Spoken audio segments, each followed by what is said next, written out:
So kind of the purpose of this video is to show, I thought it was interesting to have 4 different paintings on the go. Even though this piece is literally 99% done, I still thought it was interesting to kind of show how I paint so much and how my process typically goes. Considering if I add this into the mix, I have 4 pieces that are ongoing. I'd say normally I have probably 3. Excluding that, normally this would be done and I would have 2 or 3 on the go. So here I have my little trays. I just got these trays recently and they're really good to keep my glazes. So in here you have brown and black, just acrylic paint, and then I pour a painting medium. And acrylic painting mediums you can get everywhere. This is from China, so I have no idea what kind it is, but I've been using it for a while, this one, and it seems to go a long way. And then here I have some paint already, so I'll just pour more acrylic medium in here so that I can glaze this guy. Let's pull him back a little bit. I want as many layers of glaze as possible, and I really love the translucent kind of like layering effect, and it's a fun painting process to like really go beyond. I noticed when I was looking at my work over the course of the last 6 months or so, like the pieces that I've been doing multiple layers of glaze really stand out to me when I look back on the body of work that I produced. So I'm like, okay, this week I'm going to really focus on the pieces that I did multiple layers of glazing. So it kind of shifted how I've been painting all week, where I just really focused on that technique. Because like this is in the middle, leaning towards finish, but I would honestly only say it's probably 70%, because I want to put a lot of layers of glaze on here.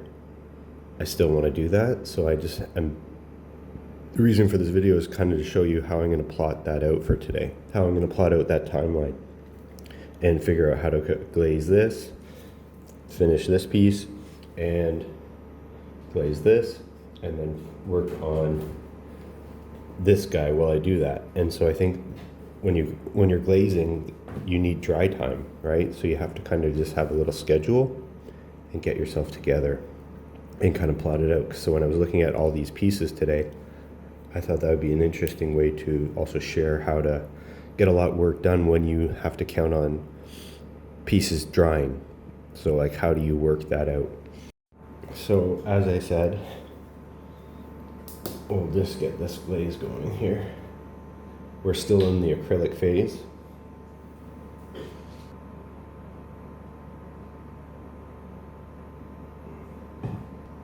I just poured like a tablespoon in there. So right now it has more medium than paint in there. So I want it to be a little more opaque. It's still translucent. The objective is to glaze, so you want it to be translucent, but not that translucent. And that no one can teach you. You just have to play around with the different mixtures. I also want some blues in there. Ran out of blue, otherwise there'd be more in there. So let's see. And even actually, because I'm painting a skeleton, we're gonna go into the I'm heading in the direction of creamy bone texture and creamy bone colors. So now this is less obviously translucent than before, but I think it's too thick. So then I add a little more medium, but now I have a lot more paint to also work with. So it's too thick, but you want to mix up these colors because you put a lot of color in there and you want to mix them up and make it completely liquefied. But actually, like, as disjointed as this video is, I think this is important because this technique and what it produces is really cool. A really finished, like a really beautiful finished style. Forgive me for my lack of preparation on how this video will look, but the outcome, not of the video, but the pieces are pretty awesome. And I do think it's interesting to, you know, a workflow, to know your workflow, how you can produce work at a high output while maintaining like technique. And glazing is, like I said, is really far from challenging, but it's you have to plan, because if you're just working on one piece and you start putting some layers of glaze down, especially like complete washes, like that's the word I was looking for earlier. Right now I'm doing a wash, but you need to plan for that because of the time it takes. Let's see how we're doing. I'll be able to actually monitor after I start applying. Yeah, this is good. It's a little too thick to add too much. But for example, what I'll do now is I'll put some there. I have a bunch of little rags, and you can kind of move it around, calm it down. You're just calming things down. But actually my MO right now is just to get a good base on everything here. I'm more concerned about the background. And then once I have that down, because acrylic, so here's kind of this acrylic glaze is going to dry within minutes, which is great. So then I can go over and put some glazes on my oil paintings, because those will take hours. And then I can come back to this one pretty quickly and start putting more layers of washes on it and glazes. I think the difference is, when I say a wash, right now I'm doing a wash where I'm essentially coating the entire painting. I will get to this in a second. And then I come back for, when I say glazing, it's almost like I'm targeting certain areas. That's how I would distinguish just my vocabulary. So when I say washes, we're doing a wash right now. And then when I come back like this, if I'm starting to paint like this, now we're essentially glazing. And the reason you say glazing and not painting is because the layers are so translucent. It's almost like a fine line, to be honest. And calm down any sort of aggressive strokes that are leaving any marks. So you want it to be smooth. It is very runny.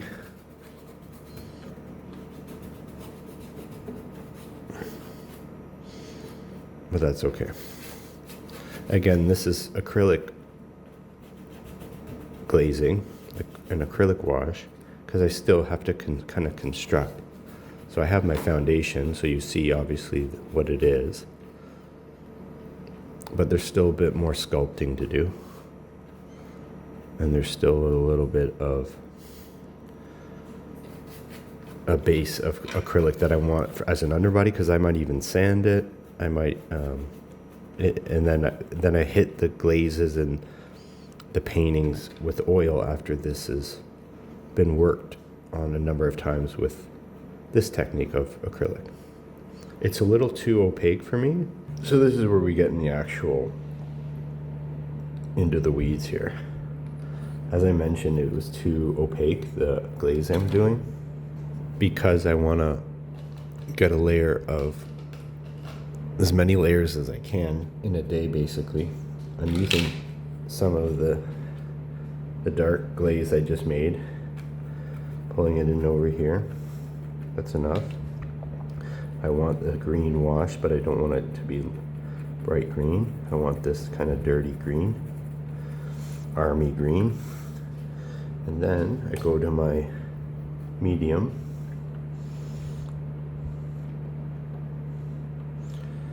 You want to be, sometimes it floods out and it's wasteful, so that's enough. Now I really am just going to pull what I have, this light, and then I'm just going to mix this into the medium, and that's a real glaze. That's a real glaze, because you can see it's basically like water. But it holds the consistency. You know, we're talking really fine layers, right? Like multiple fine layers. But at least now when I apply this on the skull, I'm not covering up as much as this old wash.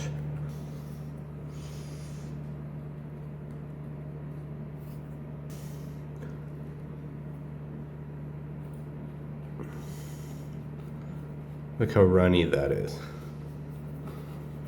But get it on all, like, I don't really want to hit the darks too hard. I'm just, like I said, this is like a wash, you see, but I've targeted the lighter areas.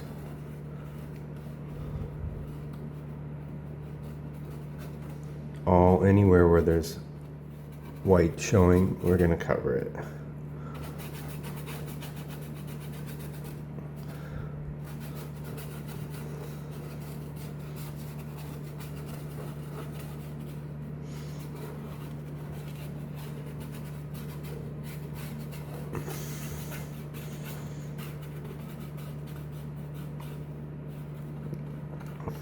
Some of this, sometimes it can feel like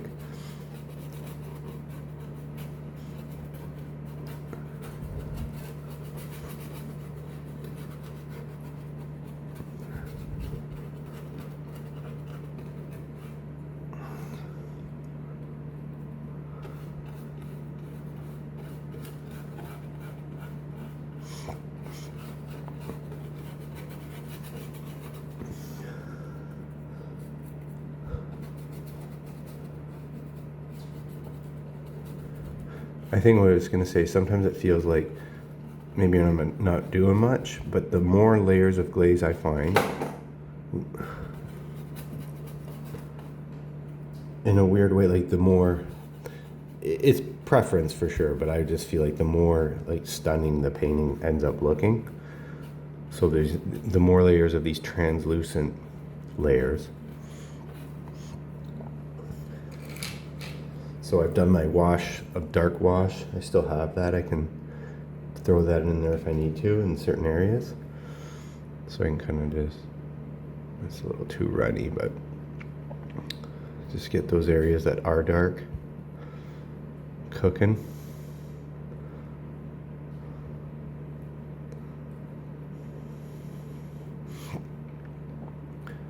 Any areas that are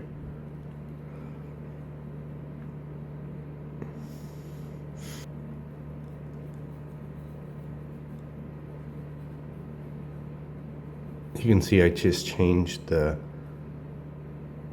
consistency of the wash. I didn't want black, so I brightened it up with some of that green into the dark wash so that I'm not completely covering up things.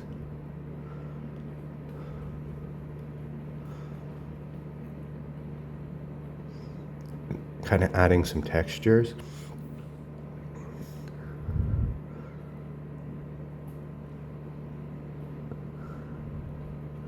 Probably missing a tooth there. So with the glazes, you kind of have to anticipate stopping, even in mid, even if you're kind of in the zone and you're putting down some of the details and doing some sculpting. I need to really anticipate myself stopping. Why? Because again, the MO for these pieces are really to get as many layers of glaze as I can, because it really unifies the piece in a really kind of beautiful way, and you can really take advantage of old previous layers. Instead of blending, you can kind of like overlay on top of them with further translucent layers, and you'll still make some adjustments where you do lose some of the previous work, but you're kind of trying to avoid that as much as possible in a sense. Especially the good parts, the parts that look really great, you just use the previous foundation, the previous layers. Like extreme highlights and stuff, you know that you're gonna be painting with oils later. Here's some just like lime green with some of the medium, the acrylic medium. I just want to have some areas that are these, down the road, there'll be these faint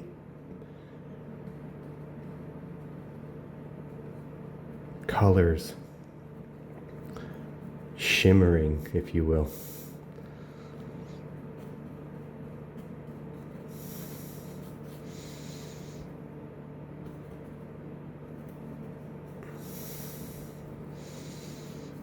This is dried to the touch already, so that's like kind of the magic of these acrylic bases and these acrylic underbodies. I can work so fast. Like, I can't believe that's dry. Like, I was just brushing this a minute ago, literally like 1 minute. And this was probably about 5 minutes ago. It's dry. Like, there's very little, like, that's not even wet. That's just like a clump that I'm picking up. So then I can wash it again, and that's what we'll do before I move on. Let me get mostly acrylic medium back over here.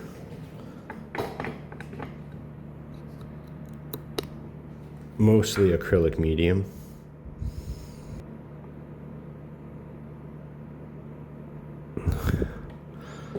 And in fact, actually, I should be putting it into, which we will. I will do this.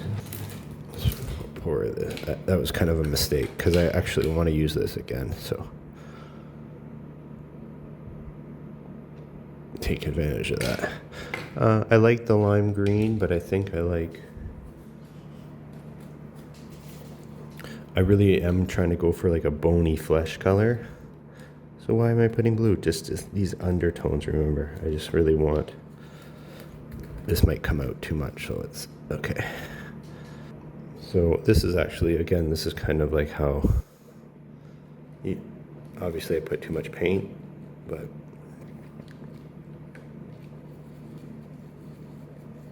and we'll actually move over. We'll take a little of this.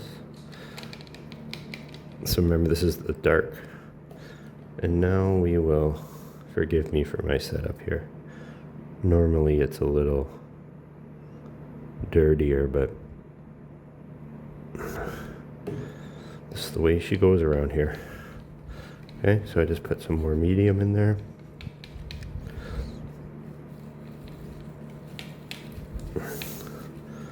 So that is a good wash. Now I'll show you, okay? This is kind of this is gonna finish this session for this part.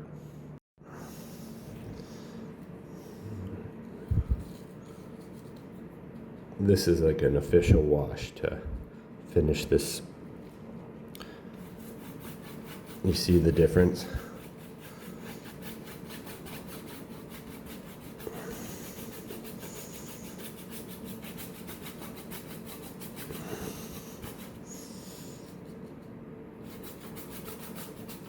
If there's not enough to cover the whole painting, make sure you cover at least the main subject. The main subject is my focus here.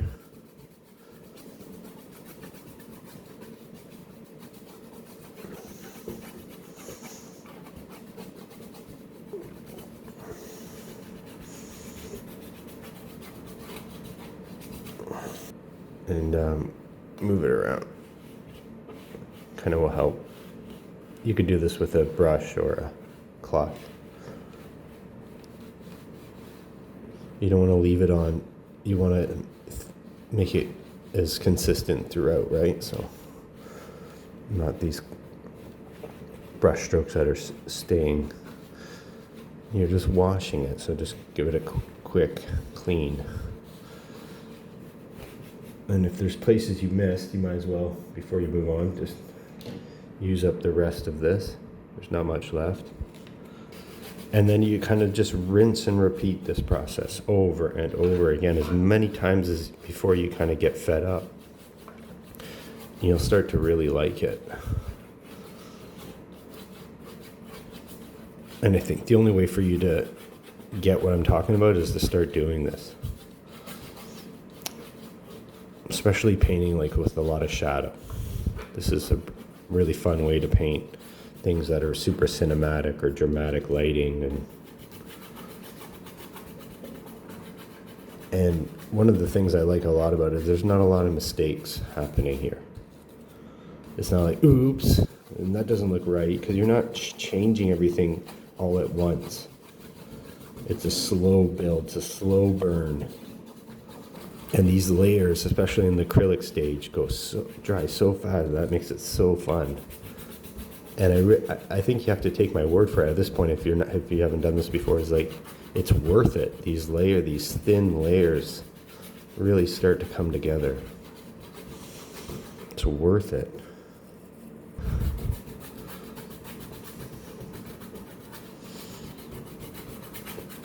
Like, if I almost took my own advice, I would keep going with acrylic glazes, but I think I'll probably move towards oils pretty soon, because if I do another layer of oil this afternoon, then by tonight I can then glaze again with more oil, because there'll be about 5 hours, 3 to 5 hours of it drying. So I anticipate my workflow will go, okay, I'll put a layer of oil, especially like start making this a creamy bone color, and then I want to be able to paint it later tonight as well. So almost like planning 2 stages ahead for something like this. So now I want to get a coat of oil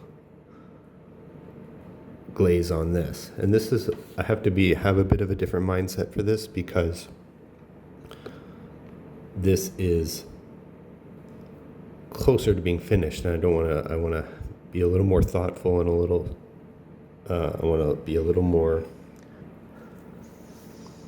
tactful and aware and conscientious of this piece. The Batman you just saw, I'm at a stage where it's very, not aggressive, but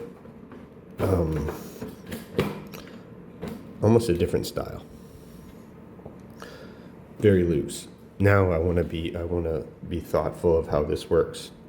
And that's where you come over to these palettes. So these palettes are for my oils. So these acrylics, I'll put this lid back on. I'll save this acrylic wash, acrylic glaze over here in its glazing area. Can't find anything around here.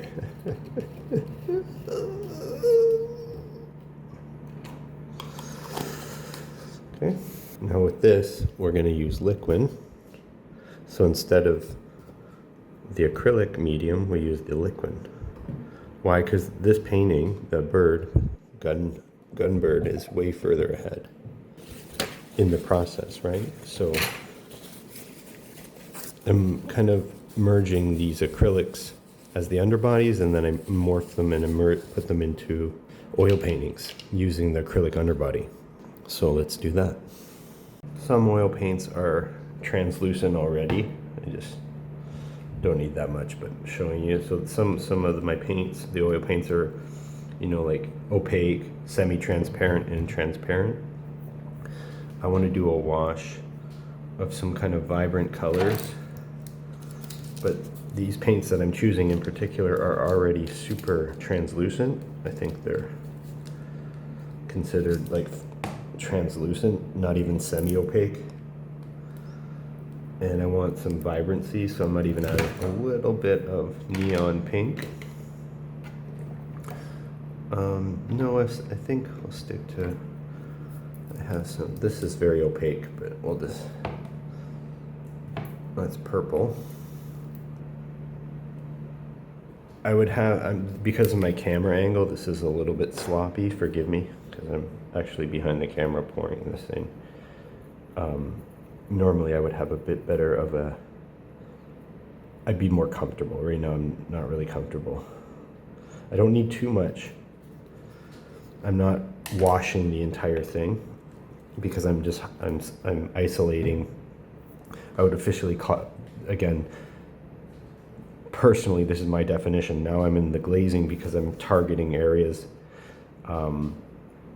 versus like a wash. So we'll mix some color here. We have my brown. We have this scarlet red, I believe, and the brown. And I want a little of this yellow, kind of make it orangey.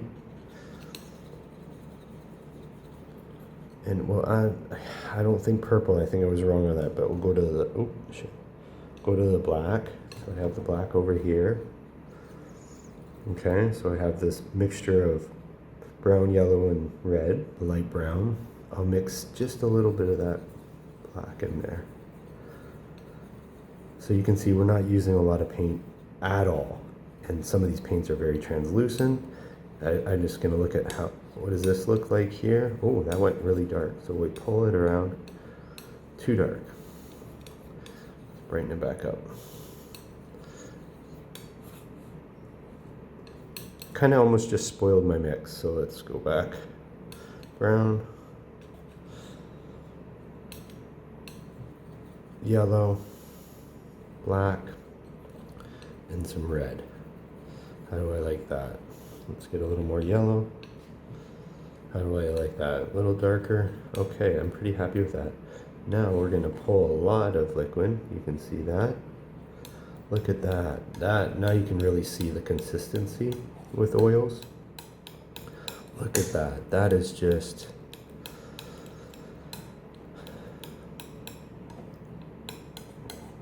beautiful. Mix that consistency, get all the paint that you had. You see, I didn't use all of the paint that I just pulled from the palette knife, the color that I liked, that I mixed. But whatever, this light amount of paint that was on the palette knife, I pulled it on quite a bit of liquin and mix it. I'll mix it with get my mineral spirits ready.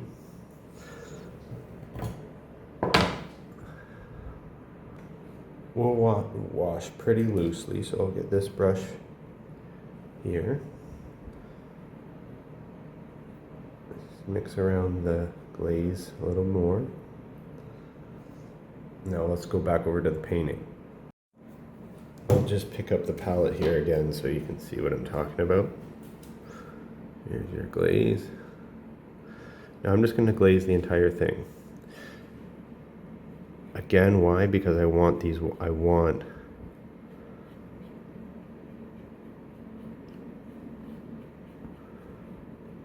all of these translucent colors to be laid in here. This is pretty bright, so you can kind of avoid some of it, but at this point with this light wash, everything's getting covered. Everything, even the gun, even the legs.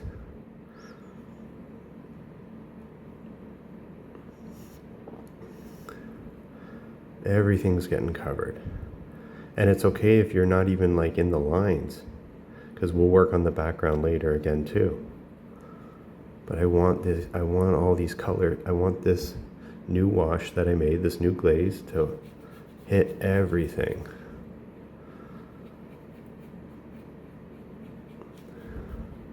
And this has been drying overnight, so it's perfectly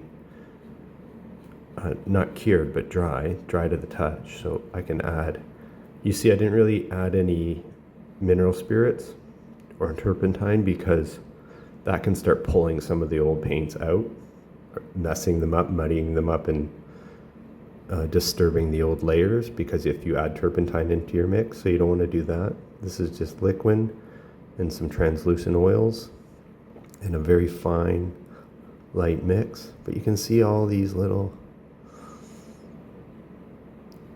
layers here coming together. Just as a nice I'm glazing this whole, you don't want necessarily streaks. So right now I'm looking at, have my glasses on, but what I will do, so now we go back here. I do want some darker, so I like this color over here that we mixed. Let me show you. So this brown, I pulled this back into some glaze, make it like kind of a new little area. A little more brown and like dark brown. So you can see that's going to be a little more, there's more pigment in there.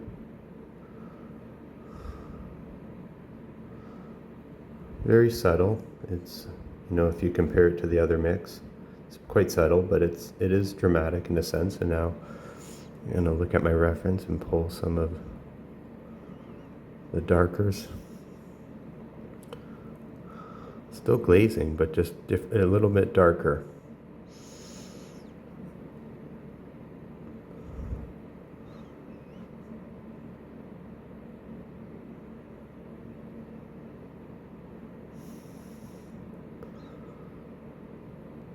just some targeted areas with, you can even get a little crazier, add more pigment. You still have a lot of liquid in there. And it's really easy to respond to if it's too much. But I'm still at a stage with this painting. That's why I said it's only 70%, because I want to put more details into here.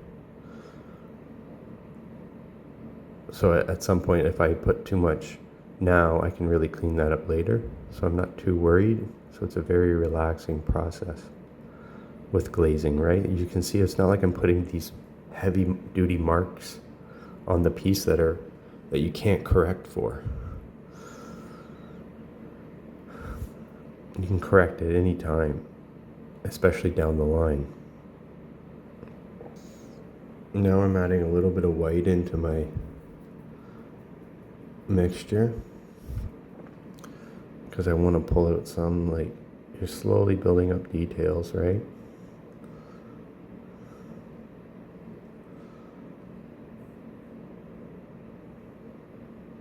So you can't see that. Here's a perfect example of how translucent the layers are.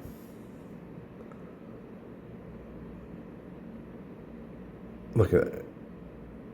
It's just this filmy, raw goodness. So it's probably a different kind of style of painting that you're used to, unless you kind of glaze all the time, because you're not changing much all at once. It's a slow burn, and that's why I have so many pieces on the go, because it's such a slow burn in my brain. If I want to paint all day, I need to kind of plot out and plan how to do that, because you don't want to just work over old work that you've done. When glazing, you want to take advantage of the multiple layers, and the only way to do that is to have dry time. And that's even why, like, what I'm getting to is the whole point of this video.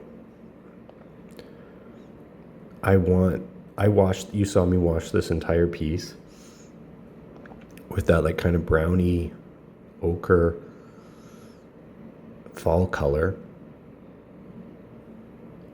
And I don't want to lose that.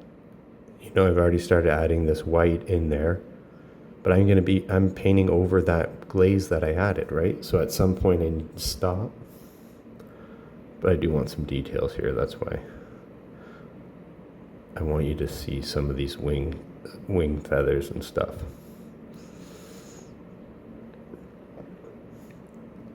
And then later today, this will be dry to the touch. Not in 5 seconds like the acrylic, but in a couple hours. And then I can do another layer of glaze. And that is how to paint a lot when kind of using old school fine art techniques.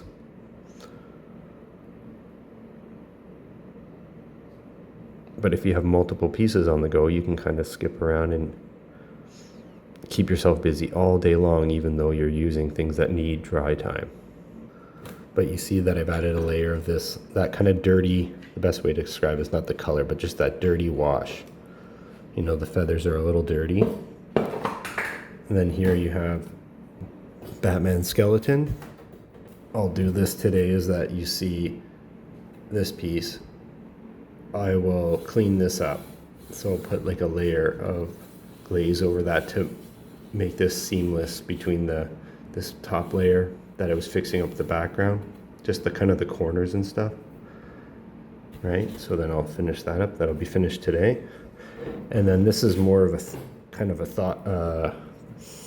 different kind of conceptual project where I pick away at it. So there's not as much as a process that I can kind of almost articulate. It's more that I'm playing around with this because I anticipate it. I still use the same techniques, but I don't really know. I don't have as much of a game plan for this one. So it's just be able to work on something if I need to. So it's not as it's not as streamlined as I was describing with the other pieces. But so now you see, like, that's 1, 2, 3, 4. That's how I work on 4 pieces in a day. Not only to keep myself busy, but to have like a really good output and a system that allows me to use techniques that need a lot of time. So I'm not telling you anything groundbreaking, but I'm just showing you how that looks. How does it look to like work on 4 pieces in a day? And like I said, for this video, it's kind of a little abnormal because I'm fixing a piece. So normally I'm not doing that. Normally I don't have a problem like that. But technically it's 4 pieces. So that's 4 different ideas going on, 4 different stages. And I map them all out. I do it pretty organically now, but I map them all out with just, okay, this needs this, and that allows me to paint all day long. And if I don't kind of have that down, then I'm stuck on certain areas where I have to, like, take a break, which I also recommend, but it's forced, whereas for me, I can have more control over when I'm going to break, when I can pause, not based on the materials telling me what to do. So